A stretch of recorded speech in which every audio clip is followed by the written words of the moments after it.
welcome to Divas with Debbie. So today we're looking at Isaiah 46 and 47, but we're going to look at it a little in different order. So, starting off, sorry, angle is all wrong. There we go. Yeah, I think these chapters show us the beginning, where we are to start off theologically.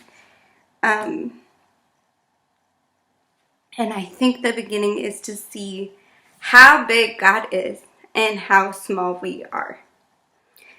And we see how the Babylonian mindset is actually the opposite of this. The Babylonian mindset is how big we are and how small God is. So let's look at that catchphrase that I mentioned before and that Beth Moore in her Daniel Bible study has drawn attention to. The catchphrase or slogan for Babylon in verse 8 and verse 10 is repeated. It says, "I am, and there is no one beside me."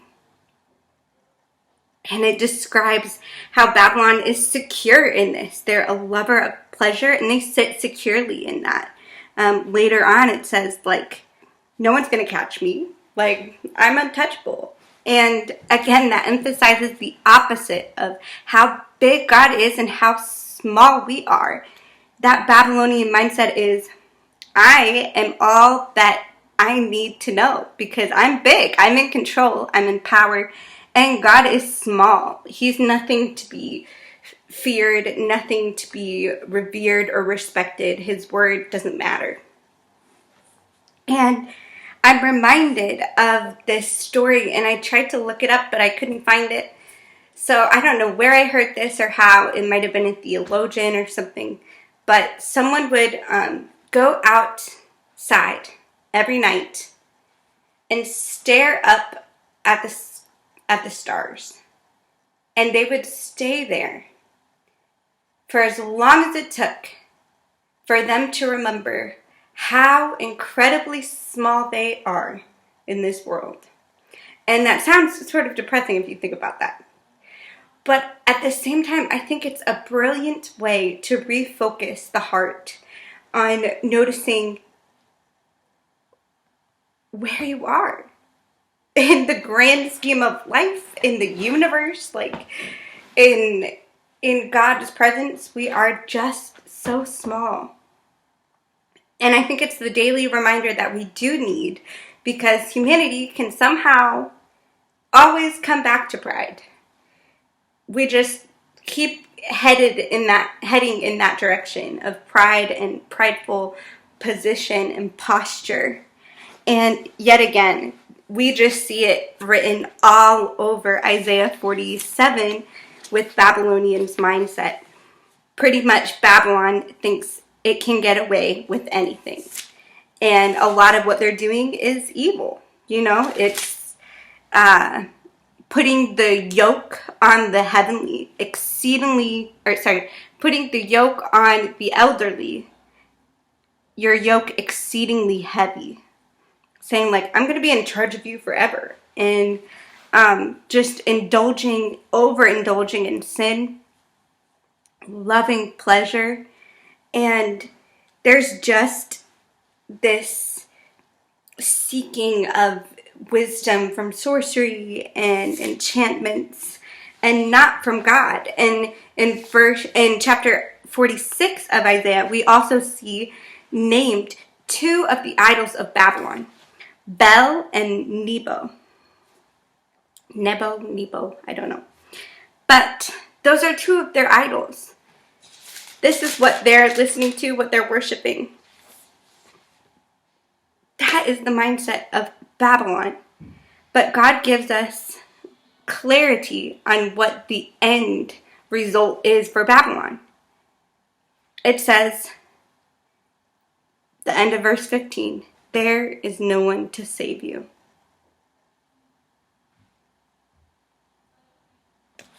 When you have that theology of I am, there is no one beside me. And by the way, Beth Moore points out that significance of saying I am. Just like Yahweh says, I am that I am. Babylon's claiming that for themselves. I am, and there's none besides me. Just like God says, I am that I am, and there is no God besides me. They're just taking the words of God and applying it to themselves. But the clear end of that worldview is you will be alone, and there will be no one to save you in the end. When everything comes crashing down, when the revelation is that you do not have control over your life and your world and your future, you are going to stand alone. And it's tough to swallow, but it's so true. And even just now in these days when things are crazy, with a global pandemic going on, and the world is sort of trying to navigate this in an almost surreal way, you realize we are not in control. As much as we think we are, we're not. And we actually need a higher power, someone who can know the end from the beginning. And this is something that we learn in Isaiah 46 says this. And you just see the parallel yet again, or the juxtaposition next to the Babylonian mindset. I am, there is no one besides me. This is what God says. For I am God, and there is no other. Verse 9 of 46. I am God, and there is none like me, declaring the end from the beginning, and from the ancient times things not yet done, saying, my counsel shall stand, and I will accomplish all my purpose, calling a bird of prey from the east, the man of my counsel from a far country. I have spoken, and I will bring it to pass. I have purposed, and I will do it. God sees what we do not.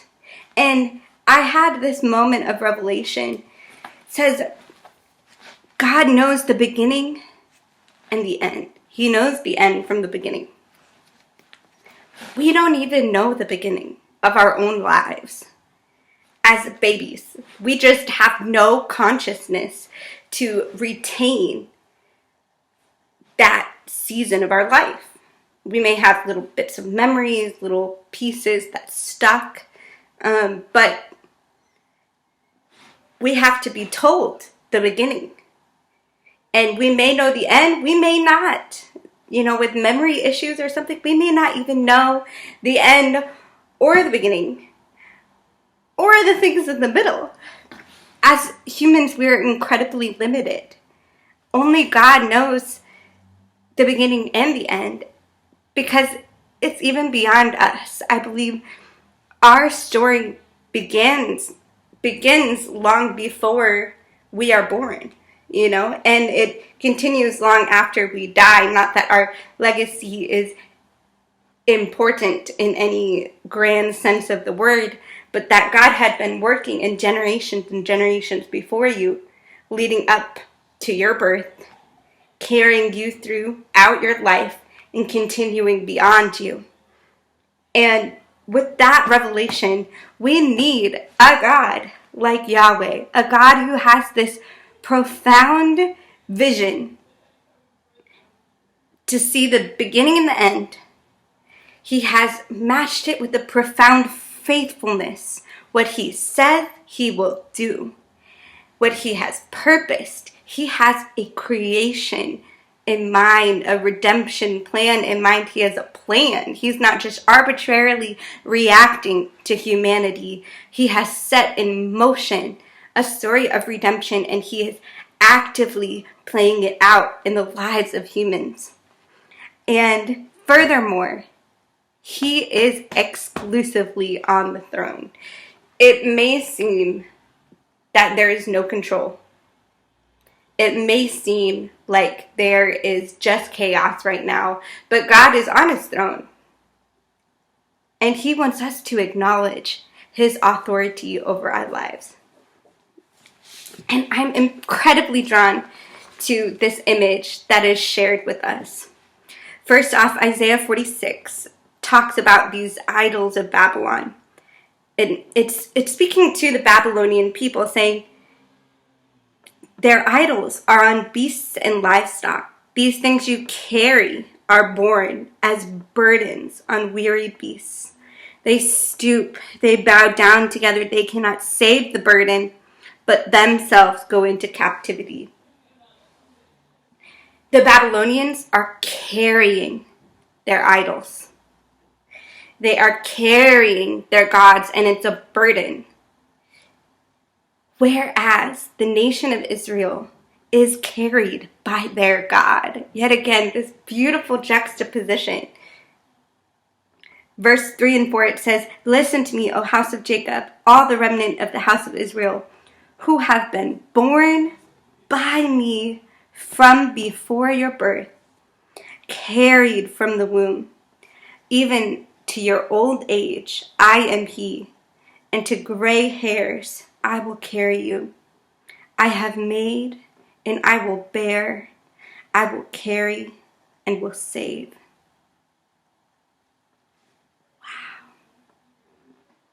Babylon says, "I am, and there is none besides me." God says, "I am God, and there is none like me. There is no other." Babylon says, "These are my gods that I made, and I will carry." Yet they can't even move. Verse 7 emphasizes that. God says, "I made you. I have carried you even before, like you were born in your mother's womb. And you know what? I'm going to carry you even to your old age, your gray hairs. I have made you, and I will carry you." Where do you want to land? Do you want to land in Babylon with no one to save you and carrying your own gods? Or do you want your God to carry you? It just, again, it all makes sense. In scripture, it's harder to live out that reality of choosing God, asking God to carry you, versus trying to carry and juggle everything in your life. This passage, especially verse 4, "Even to your old age I am he, and to gray hairs I will carry you. I have made, and I will bear, I will carry, and will save you." I actually read that to and with my grandfather in his last year of life, and we sat down. I had the blessing of being in the States just for a little season, and I wasn't there for his funeral, unfortunately. But it was a truth that we were both resting in at that time, and I think it spoke to us differently. But the truth is, God carries us. He does not abandon us, and he doesn't consider it a burden. He joyfully carries it. He joyfully asks us to surrender our lives because he does know the end from the beginning. He is God alone. And there's just so much peace in that. I think sometimes I get a little anxious about the timeline of my life and frustrated about how things have unfolded, or worried about just trusting God with my future. And these verses, the past couple weeks, we touched on something similar a few days ago about God knowing the end from the beginning, and it hit me fresh then as it does now that we can trust in God. He does know the end from the beginning. He knows the end from the beginning of our lives and of history. And he's weaving it together, and he's offering to carry us up on his shoulders.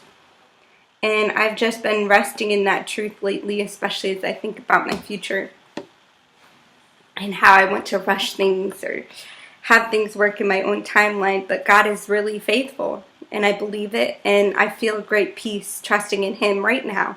Today I am content. I'm not always content, but today I am content resting in his arms. So hopefully this is an encouragement to whoever watches this any day. You have the choice to be carried by your God. So I wonder if today what it would be like if you said, "Carry me, God." See what he does. So that's it for Devos with Debbie. Have a great day. Bye.